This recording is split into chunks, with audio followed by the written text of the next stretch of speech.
रोजाना सबसे पहले सीरियल अपडेट देखने के लिए हमारे चैनल को सब्सक्राइब करें। एपिसोड की स्टार्टिंग में हम देखते हैं कि ऋतिक फोन पर बात करते हुए मुन्नी को बताता है कि सब कुछ अच्छे से हो गया है। टिम्सी की कस्टडी मुझे ही मिलेगी। तुमने कहा था ना, टिम्सी को ध्यान में रखते हुए बात करनी है। मैंने उसका ध्यान रखा। तभी मुन्नी बोलती है, अच्छा हुआ सब कुछ अच्छे से हो गया। तुम नंदिनी और करण भैया से मिले? तभी ऋतिक बताता है, मैं फैक्ट्री चला गया था, अभी मिलेगा उनसे जाकर। मुन्नी बोलती है, उन लोगों ने मुझसे इतने अच्छे से बात की कि मुझे बहुत अच्छा लगा। चलो अब तुम भी उनसे मिल लो, बाद में बात करते हैं। ऋतिक बोलता है, सोने से पहले एक बार मुझे कॉल जरूर करना। मुन्नी हाँ बोलकर फोन काट देती है। तभी ऋतिक को समायरा दिखती है और उसे देखकर वो एकदम खुश हो जाता है। बोलता है, तुम इतनी बड़ी हो गई हो, इतने टाइम बाद मिल रही हो, बहुत अच्छा लगा तुमसे मिलकर।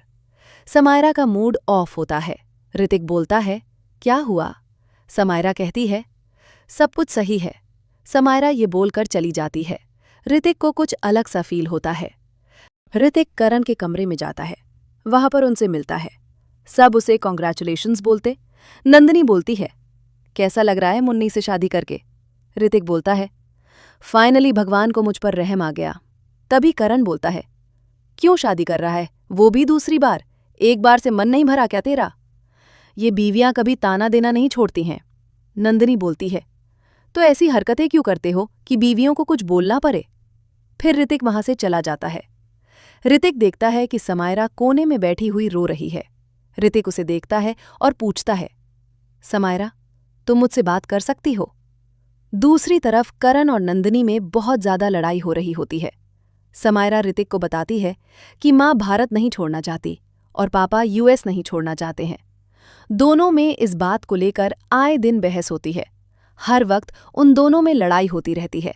ऋतिक बोलता है, पिछले टाइम भी इन दोनों में ये बात हो रही थी, लेकिन मुझे लगा कि मामला सुलझ गया होगा। फिर समायरा बताती है, कुछ भी सही नहीं हुआ है, और ज्यादा बिगड़ गया है।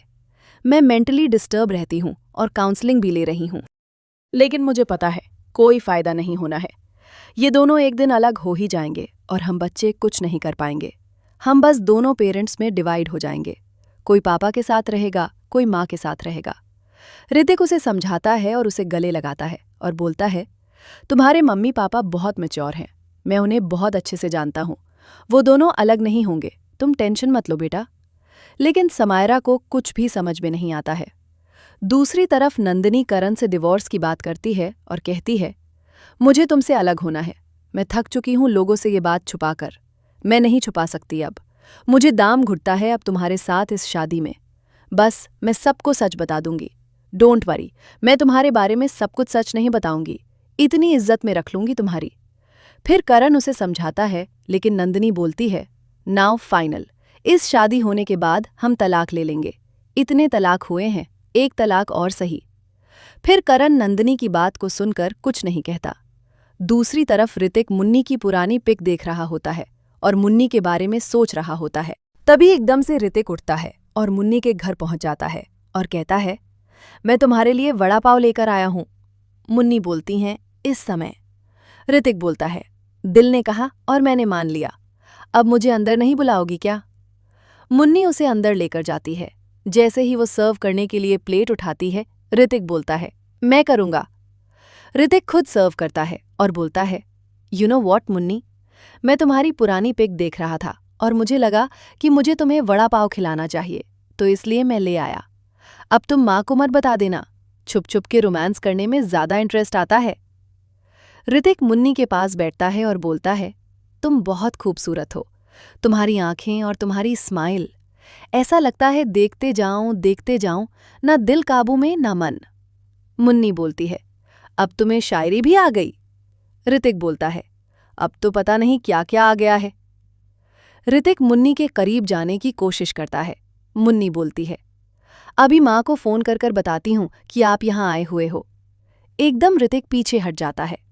मुन्नी उसे जाने के लिए बोलती है, लेकिन ऋतिक बोलता है, ये वड़ा पाव तो खा लूं।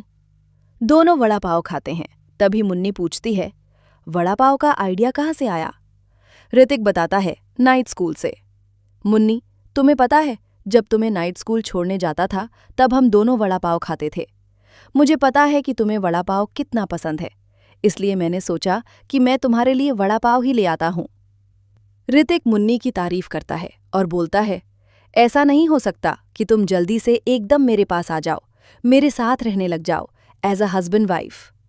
मुन्नी बोलती है, हाँ हो सकता है, माँ से बात करूं?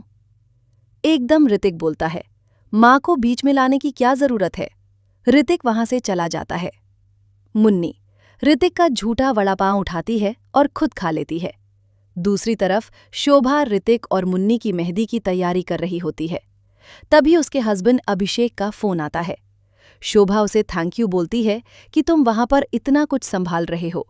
मैं थोड़े दिन बाद वहां पर आ जाऊंगी और माँ भी आपको थैंक यू बोल रही थी। शोभा उससे प्यार से बात करती है और बोलती है, मिस यू, लव यू। तभी परी ये सब सुन लेती है। परी उसकी टांग खींचती है। परी के हाथ में आधी अधूरी मेहंदी लगी हुई होती है। शोभा देखकर बोलती है, तूने ऐसी मेहंदी क्यों लगवाई है? चल मैं लगवाती हूँ तेरी मेहंदी। शोभा खुद परी के हाथ में मेहंदी लगाने लग जाती है।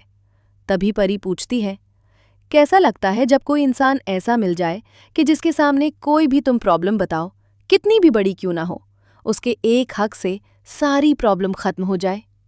शोभा बोलती है, बहुत अच्छा लगता है, लेकिन एक ऐसे इंसान, अच्छे इंसान का मिलना बहुत जरूरी है। परी बोलती है, मैं कितनी बेवकूफ थी कि लाइफ कितनी अच्छी हो जाती है अगर एक अच्छा इंसान तुम्हारी लाइफ में आ जाता है। एक अच्छे इंसान से तुम्हारी शादी हो जाती है।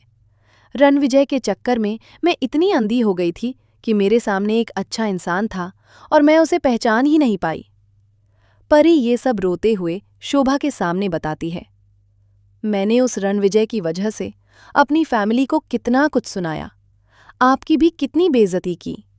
कई बार मुझे पता भी होता था कि मैं अपनी माँ को, अपनी दी को हर्ट कर रही हूँ और मैं गलत हूँ, लेकिन मैं फिर भी अपने आप को सही साबित करने में लगी रहती थी। कितना गलत करती थी मैं अपने परिवार के साथ। उसके चक्कर में आकर मैं अपने सामने आए हुए अच्छे इंसान को पहचान ही नहीं पाई। उस रणविजय के प्यार में इतनी अंधी हो गई थी कि मैं उस अच्छे इंसान की कभी कदर ही नहीं करी। शोभा बोलती है, तू बहन है मेरी और मेरी छोटी बहन है। मुझे पता था कि अभी जो तू कर रही है एक दिन आएगा, तुझे अपनी हर गलती का, हर एक बात का पछतावा होगा। और देख, आया ना वो दिन। इसलिए मैंने कभी तेरी बातों का बुरा ही नहीं माना। तूने जो कुछ मुझे बोला, जो कुछ मेरे बारे में कहा, मुझे उस चीज से फर्क ही नहीं पड़ा। मुझे कोई तकलीफ नहीं हुई। मुझे तकलीफ इस बात से हुई कि तेरा घर ही नहीं बसा। उस रणविजय ने तेरे साथ जो किया, और मैं बहुत खुश हूं कि अब वो तेरी जिंदगी में नहीं है। परी माफी मांगती है शोभा से। शोभा बोलती है, चुप हो जा परी, ऐसा नहीं है। गलतियां हर किसी से होती हैं, लेकिन उन गलतियों को लेकर अपने आप को सजा देना ये गलत है। तुम्हारे साथ जिंदगी में जो कुछ भी हुआ, इसका मतलब ये नहीं है कि तुम कुछ अच्छा डिजर्व नहीं करते हो। तभी परी बोलती है, आया था अच्छा इंसान, लेकिन मैं उसे पहचान ही नहीं पाई। लेकिन इतना बोलकर वो वहां से चली जाती है। शोभा सोचती है कि अच्छे इंसान के बारे में बात कर रही है, कहीं वो अजय तो नहीं। दूसरी तरफ सब लोग मेहंदी की तैयारी में डांस करते हैं। तभी पार्थ वैष्णवी से बात करने की कोशिश करता है और ये सब करण देख लेता है। करण पार्थ से पूछता है, क्या तुम उसे पसंद करते हो? पार्थ बात को घुमाकर वहां से चला जाता है। करण तुलसी के पास आता है और बात करता है, माँ, ये पार्थ और वैष्णवी के बीच में कुछ चल रहा है क्या? तुलसी बोलती है, क्या कह रहा है? दोनों दोस्त हैं, साथ काम करते हैं। करण बोलता है, माँ, मैंने कभी पार्थ को इस तरीके से किसी लड़की के आगे पीछे घूमते हुए नहीं देखा। मुझे बहुत अजीब लगा। तभी तुलसी नंदिनी को बुलाती है और पूछती है, तूने मेहंदी क्यों नहीं लगवाई? नंदिनी बोलती है, मुझे एलर्जी है। तुलसी बोलती है, कब से है तुम्हें एलर्जी? पहले तो नहीं थी। नंदिनी बताती है कि कुछ सालों से है। तुलसी करण और नंदिनी के बीच के मनमुटाव को थोड़ा सा समझने लगती है। तुलसी करण से पूछती है, क्या हुआ, क्या चल रहा है? करण बात को घुमाने की कोशिश करता है। तुलसी बोलती है, पागल समझा हुआ है क्या? करण बताता है, वही प्रॉब्लम, भारत आना चाहती है, मैं कैसे छोड़कर आ जाऊं सारा काम? तभी तुलसी बोलती है, कभी तूने नंदिनी की नज़र से देखने की कोशिश की है कि वो अपने परिवार के पास लौटना चाहती है, अपने बच्चों को यहाँ बड़ा करना चाहती है?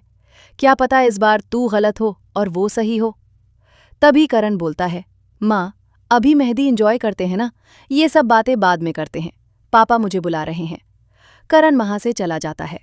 फिर तुलसी सोचती है, इन दोनों के बीच में बात आगे बढ़े इससे पहले मुझे इन दोनों से बात करनी पड़ेगी।